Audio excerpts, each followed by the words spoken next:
States. Ms. Morris, you are recognized for 5 minutes.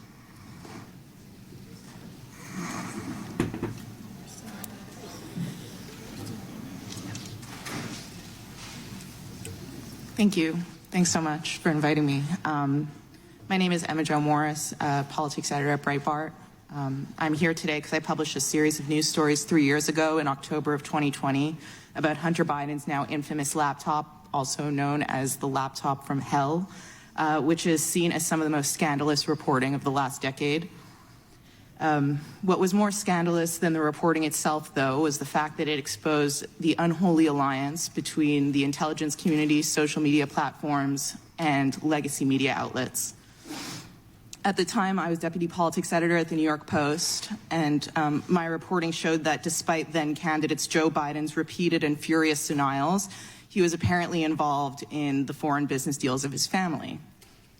Over several days, just weeks before Americans would vote for their next president, I revealed verified, authentic emails from the Biden scion's hard drive showing Ukrainian business partners receiving leaks from the Obama White House. I documented an off-the-books meeting between then Vice President Biden and a Ukrainian energy executive and introduced the world to the big guy who got action on a deal with CEFC, China Energy Company. The Post published exactly how the material for the reporting was obtained, even identifying our sources, as well as a federal subpoena showing the FBI was in possession of the material the story was based on and had been since December of 2019. But when the stories appeared on social media that morning, the venue where millions of Americans go to find their news and editors to get their angles, within hours the reporting was censored on all major platforms on the basis of being called hacked or Russian disinformation. Twitter refused to allow users to share the link to the stories, banned the links from being shared in private messages, a policy, by the way, that's used to clamp down on child porn, and locked the Post out of its verified account. Facebook said it would curb distribution and reach of the links on its platform. However, the stories were not based on hacked materials, nor were they Russian disinformation, and despite those claims appearing to come out of thin air at the time, we would eventually learn that they actually didn't come out of thin air at all. On October 19th, 5 days after the Post began publishing, Politico ran a story headlined, "Hunter Biden's story is Russian disinfo, dozens of former intel officials say." God, I can't even say that with a straight face, you know? Politico printed a letter completely uncritically from veteran members of the U.S. intelligence community, falsely claiming that the Post expose has, quote, all the classic earmarks of a Russian information operation. My God.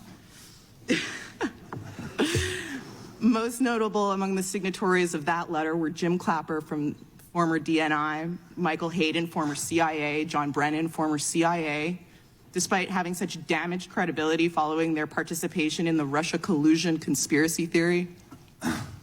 A few days later, on October 22nd, when Biden appeared in the second presidential debate and was confronted with the facts of the Post reporting, he said to Trump, quote, 50 former national intelligence professionals said this, what he's accusing me of is a Russian plot. But it was not, and he knew that. Now, fast forward to this year, 3 years later. Just last spring, House investigators revealed it was a call by now Secretary of State Antony Blinken to former acting CIA Director Michael Morell that prompted the spy letter published by Politico, which bypassed agency approval processes that would have been normally applied.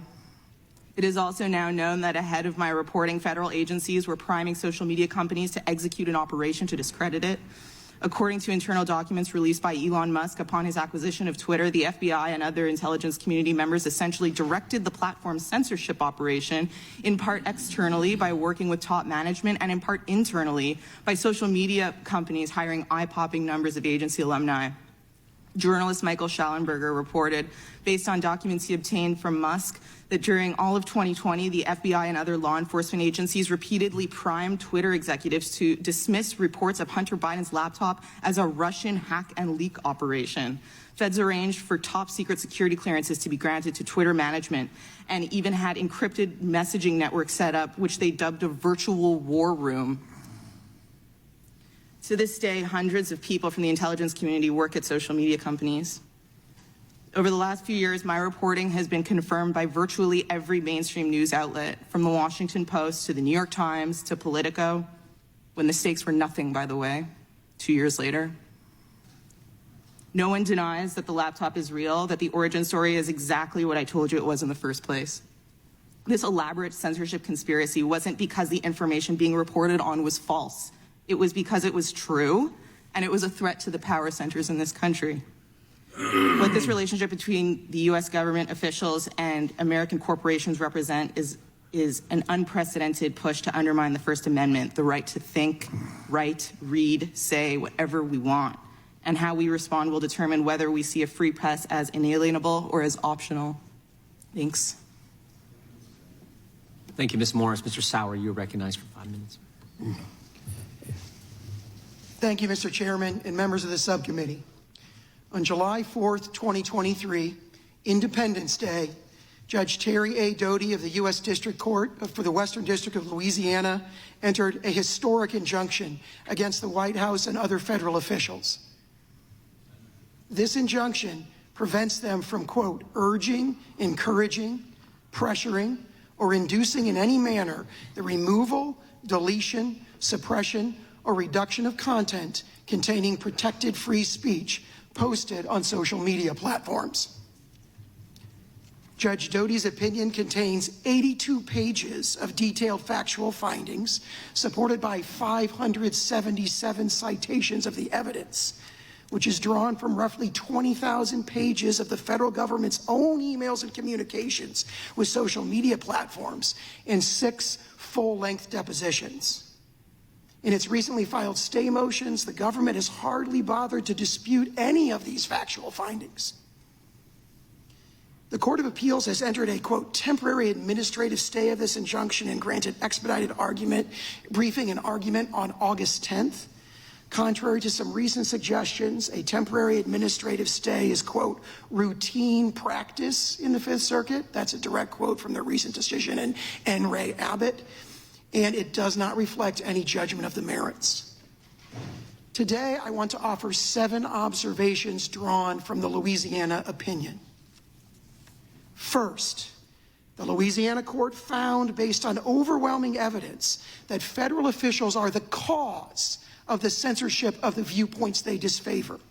The government likes to claim that social media platforms acting on their own would apply their policies and censor all this content anyway. This is demonstrably incorrect. Again and again, the Louisiana court found that the platforms would not have suppressed this speech, but for the fact that the federal officials were pushing for it. The deplatforming of Alex Berenson, the throttling of Tucker Carlson's content, the silencing of the so-called disinformation dozen, which includes Mr. Kennedy, the suppression of much of the so-called borderline, which is, quote, often true content on Facebook's platforms, the censorship of the Hunter Biden laptop story, and much more. All these were suppressed because of the efforts of federal officials. Second, the scope and reach of federal censorship is staggering. As the Louisiana court repeatedly found, it affects, quotes, millions of social media posts and speakers all across America. It affects virtually every American who reads, listens, engages, or posts on social media about great disputed political and social questions that federal censors have stuck their fingers into. Third, federal censorship is ongoing and it shows no signs of relenting. Federal officials' censorship efforts are in full swing, and they're expanding to new frontiers. Left unchecked, federal censorship will reach virtually any disputed social and political question over which federal officials want to impose their power. Fourth, the Louisiana opinion shows that federal officials are most eager, most focused on silencing truthful speech and to muzzle the most influential critics of the administration and its policies. Tucker Carlson, Alex Berenson, and many others were targeted not because what they were saying was necessarily false, but because it was the most effective criticism of the narrative line that the administration was pushing at the time. Censorship is not about truth. It is about power, preserving and expanding the power of the censors and the political narratives they prefer. Fifth, Federal officials are deeply intertwined with what other witnesses have called the censorship industrial complex. The Louisiana court made very detailed findings about the close connections between many federal officials and that mass surveillance and mass censorship enterprise that calls itself the Election Integrity Partnership and the Virality Project. Not just CISA officials, but White House, State Department, and Surgeon General officials have deep ties to that enterprise. As the Louisiana court found, CISA and the EIP were completely intertwined. Sixth, federal officials don't just dictate the outcomes of specific content moderation decisions. They also directly induce changes to the content moderation policies of major social media platforms to ban disfavored viewpoints in advance. And seventh, the federal censorship enterprise has succeeded in transforming online discourse by rendering entire viewpoints virtually unspeakable on social media, which is the modern public square. This ongoing distortion of the most fundamental American freedom, the right to free speech, is intolerable under the First Amendment. Thank you. Thank you, Mr. Sauer. Ms. Wiley, you're recognized.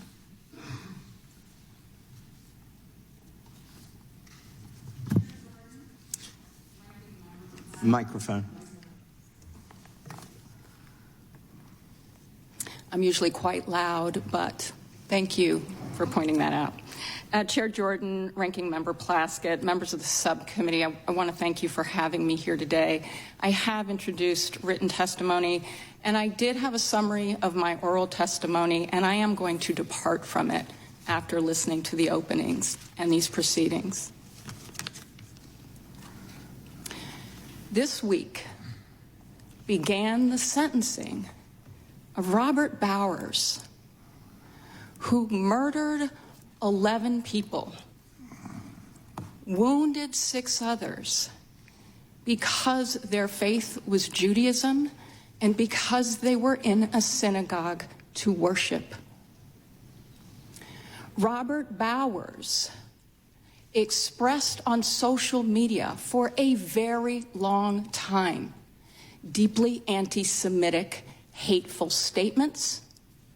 He did it and used Gab, which is a platform that was deplatformed by Twitter because of its constant space it provided to hate that has actually become embodied in the most violent anti-Semitic act we know to have happened on our shores in the history of this country.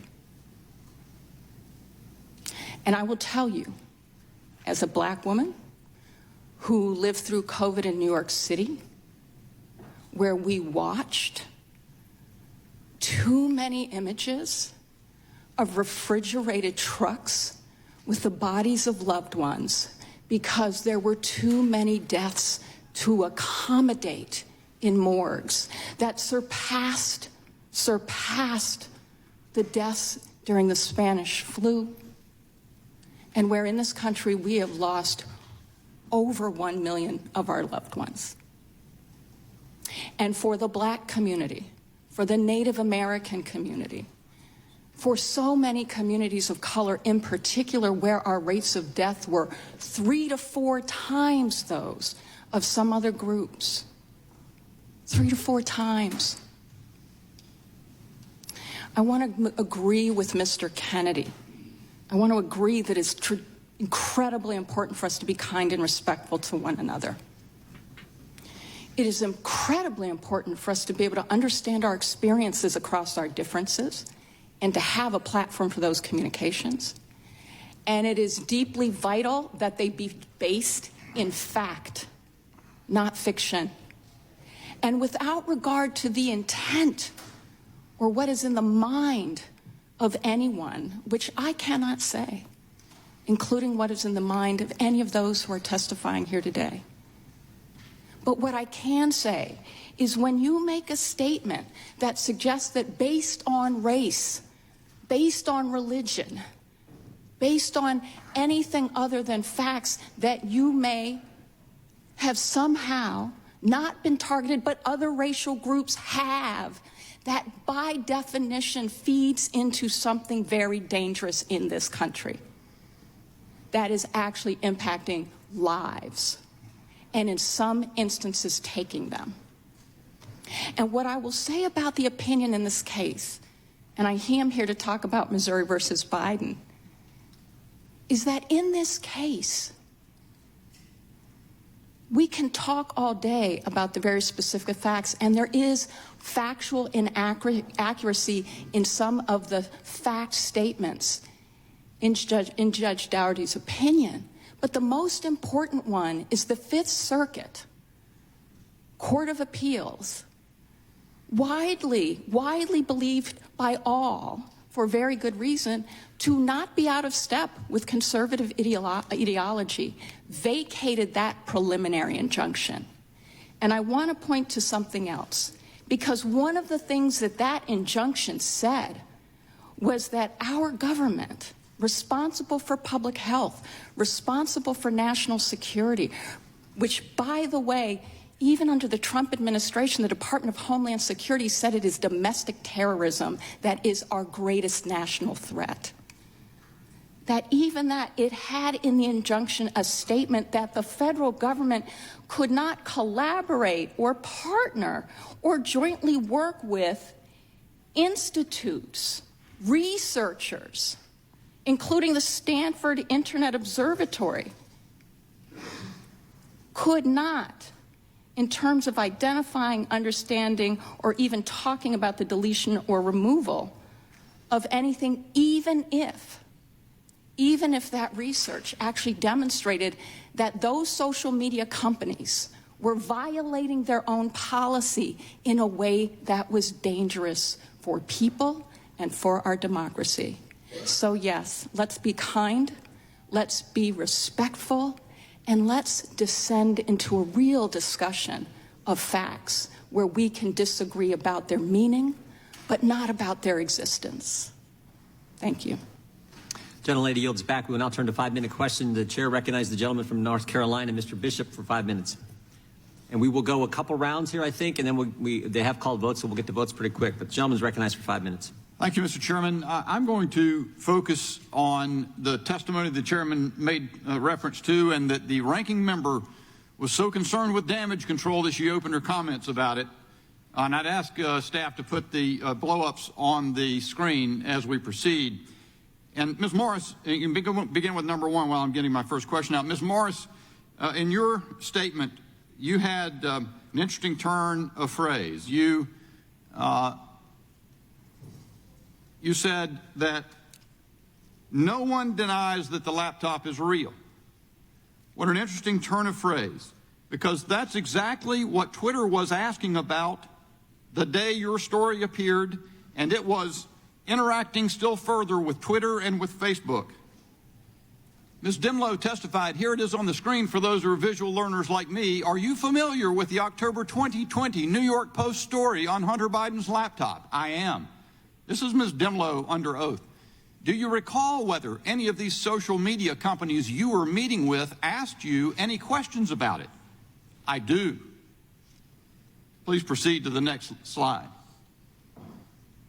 And here's how, in the same page, but it was relayed to me later that somebody from Twitter, I don't recall who, I'm not sure who, somebody from Twitter essentially asked whether the laptop was real. And one of the FBI folks who was on the call did confirm that, yes, it was, before another participant jumped in and said no further comment. Proceed to the next slide. So you said he was one example. Do you recall other social media companies? Proceed to the next slide. Ms. Dimlow says, I believe Facebook. We met with Facebook soon thereafter. Can't remember if it was the same day or within a couple of days. And they also asked, and I said, no comment. That was the decision we made in those post-meeting deliberations, which is pretty typical. It was an ongoing investigation, and we don't generally comment on ongoing investigative matters when asked. So, Ms. Morris, to your point, I think this shows one thing for sure. You credited Michael Schellenberger and some of his reporting. One of the things that he asked in one of his Twitter file stories was whether Foreign Influence Task Force people, the FBI folks who were interfacing with the social media companies, whether they knew about the Hunter Biden laptop contents that the FBI had since December 2019. So now we know, right? The Foreign Influence Task Force knew it was real. And it wasn't just a few people, it was common knowledge. An analyst on that telephone call before they got their act together admitted that it was real. And then we also know that the social media companies wanted to know if it was real. Of course they did. Because the FBI had been telling them for months to be prepared for a hack and leak operation and also to be prepared for something involving Hunter Biden. Of course they wanted to know. So what do you think about the fact that the FBI, in response to Twitter, told them it was real, then they covered that up or stopped, no further comment, and to Facebook, with its billions of users, said, no comment, we're not going to tell you?